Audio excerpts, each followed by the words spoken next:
AP సచివాలయంలో మంత్రి బుగ్గన మాట్లాడుతున్నారు. లైవ్ లో చూద్దాం.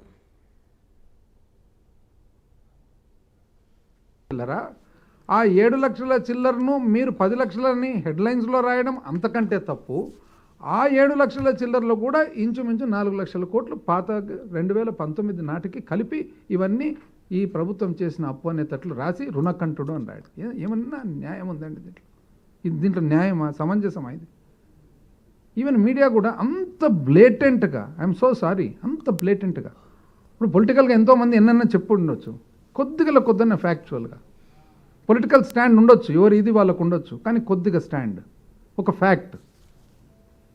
ఎంత అన్యాయం అండి ఇది కాక ఇవన్నీ పోనీ, ఈ డాక్యుమెంట్స్ అన్ని ఎక్కడికి, ఇవన్నీ ఫైనాన్సెస్లో ఉన్నాయి. దీనికి గాను మళ్ళీ ఎన్నోసార్లు చెప్పడం జరిగింది, మరొకసారి కూడా నేను చెప్తున్నాను. ఇప్పుడు reserve bank of India RBI study of states budgets అనేసి 15 సంవత్సరాల డేటా అంతా కలిసి ఒక్కొక్కసారి స్టేట్ ఫైనాన్సెస్ అని చెప్పి ఒక డాక్యుమెంట్ రిలీజ్ చేస్తుంది ఆర్బీఐ ఎవరి నుంచి రిలీజ్ చేస్తుంది? ఇది ఆర్బీఐ రిలీజ్ చేసేది కంట్రోలర్ అండ్ ఆడిటర్ జనరల్ నుంచి వివిధ కేంద్ర ప్రభుత్వానికి, కేంద్ర సంస్థలకు సంబంధించిన డేటా తీసుకొని ఈ బుక్ రిలీజ్ చేస్తుంది అనమాట. ఆ బుక్లో 15 సంవత్సరాల డేటా ఉంటుంది. ఆ డేటాలో మార్చి 2023 సంవత్సరానికి 4,28,715 కోట్లు, 4,28,715 కోట్లనుంది. ఇది ఎప్పటికీ కంప్లీట్గా ఆంధ్రప్రదేశ్ అప్పు, ఈ ప్రభుత్వానికి కాదు, కంప్లీట్గా ఆంధ్రప్రదేశ్ అప్పు. దానికి గాను 31 మార్చి 2019కి 2,64,451 కోటి, అంటే ఈ ప్రభుత్వం ఏర్పాటయ్యే సమయానికి 2 నెలల ముందు 2,64,451 కోటి. అయితే తెలుగుదేశం ప్రభుత్వం మే వరకు ఉన్నింది కాబట్టి ఏప్రిల్ మేలో వాళ్ళు చేసిన అప్పు 7,346 కోట్లు. అప్పుడు 2,64,451 కోటికి 7,346 కోట్లు కలిపితే 2,71,797 కోట్లు వైఎస్ఆర్ కాంగ్రెస్ పార్టీ ప్రభుత్వం ఏర్పాటయ్యేటప్పటికి ఆల్రెడీ ఉంది. అప్పుడు యాక్చువల్గా అప్పు ఎంతండి? 4,28,715 కోట్లలో 2,71,000 కోట్లు తీయాల్సిన అవసరం ఉందా లేదా? ఎట్లా రాస్తారండి ఇవన్నీ ఇంత అన్యాయంగా? ఎంత అన్యాయంగా! టీడీపీ టయానికి 2,71,797 కోట్లు ఏప్రిల్ మే కలుపుకొని.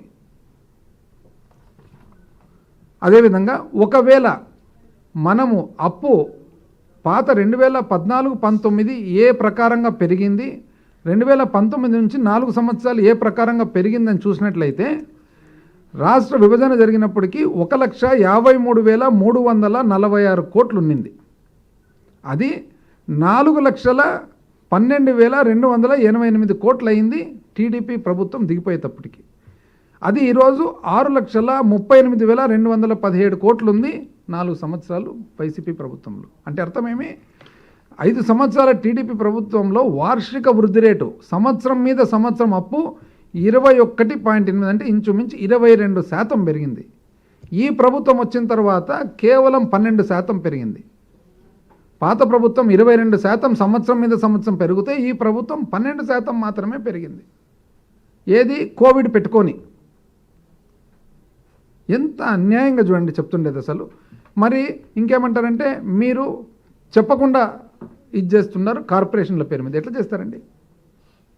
పబ్లిక్ సెక్టర్ అండర్టేకింగ్స్, వాళ్ళకు అకౌంట్స్, బుక్స్, సబ్మిషన్స్ ఇవన్నీ ఉంటాయి.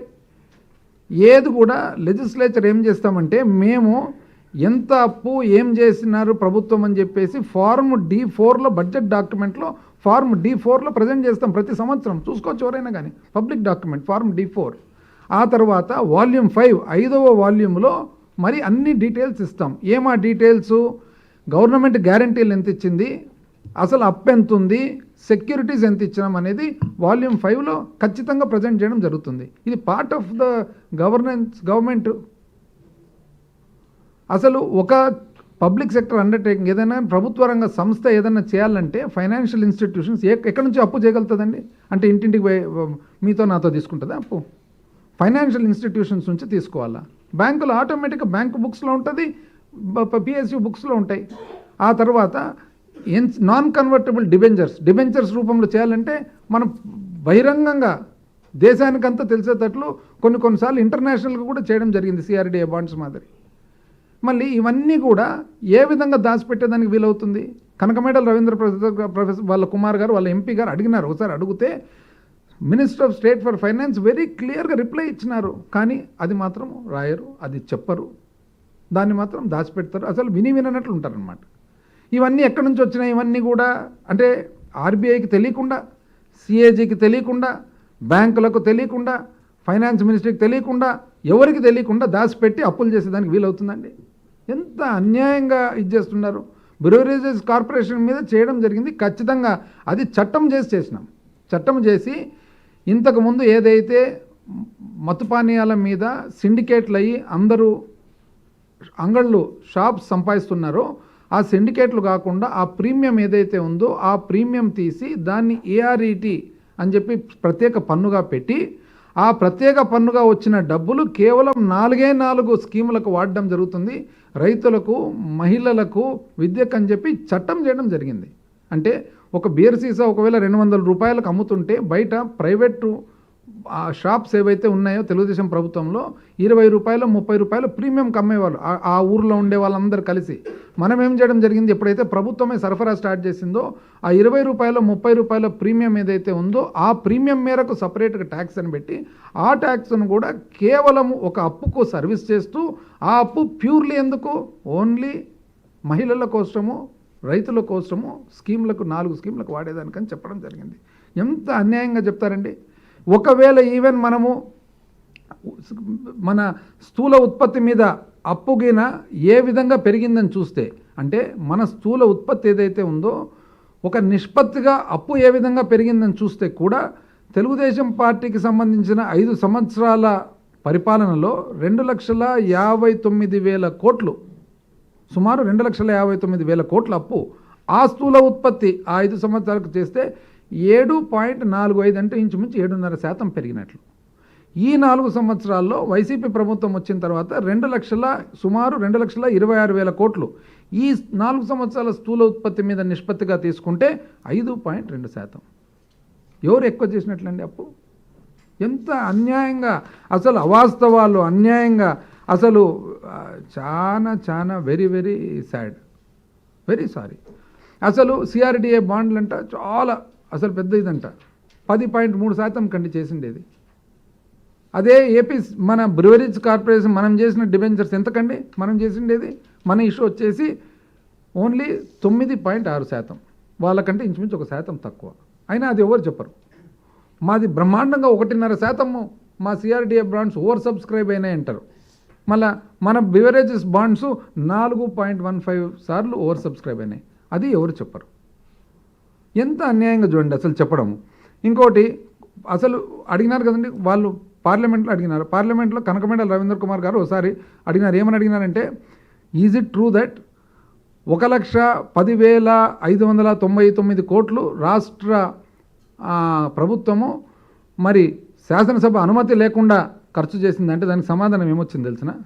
సమాధానం ఏమొచ్చిందంటే అది కాదు కానీ 2014-15 నుంచి 18-19 అంటే తెలుగుదేశం ప్రభుత్వంలో మాత్రము అప్పుడు 1,62,000 కోట్లు శాసనసభ ఆమోదం లేకుండా చేయడం జరిగింది. అందులో 51,000 కోట్లు తర్వాత రెగ్యులరైజ్ అయిందని చెప్పి వాళ్ళకే రివర్స్కి వచ్చింది. అది ఎవరు రాయరు, ఎవరు దాని గురించి రాయరు.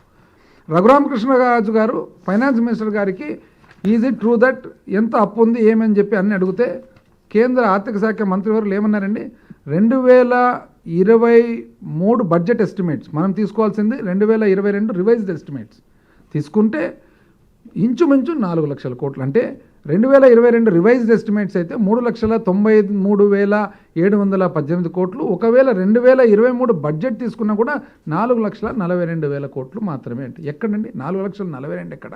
అసలు 10 లక్షలు ఎక్కడ, 7 లక్షలు ఎక్కడ, 8 లక్షలు ఎక్కడ, 13 లక్షలు ఎక్కడ? నోటికి ఏది వస్తే అది. పైగా ఆళ్ళగడ్డల మళ్ళా చెప్తారు, ఏం మీటింగ్ అది, ఏదో ఈ కొత్త ర్యాలీ, రా కదలిరా ఒకసారి, వస్తున్నాం మీకోసం ఒకసారి, రకరకాల పేర్లు. ప్రస్తుతం రా కదలిరాలో ఏం చెప్తారంటే ఇంకోటి భవిష్యత్తు గ్యారంటీ ఏదో ఉంది, ఇంకోటి స్కీమ్ అదేదో అయిపోయింది అది. అందుకు స్థూల ఉత్పత్తి నా పరిపాలన బ్రహ్మాండంగా ఉంటుంది అంటాడు. ఆయన పరిపాలన బ్రహ్మాండంగా ఉంటే 2014-19 5 సంవత్సరాల స్థూల ఉత్పత్తి యావరేజ్ తీసుకుంటే 6,95,000 కోట్లు. 6,95,000 కోట్లు 5 సంవత్సరాల యావరేజ్ స్థూల ఉత్పత్తి. ఈ ప్రభుత్వం వచ్చిన తర్వాత 4 సంవత్సరాల స్థూల ఉత్పత్తి తీసుకుంటే యావరేజు 10,84,000 కోట్లు. ఏది ఎక్కువండి? ఎక్కడ 6,95,000 కోట్లు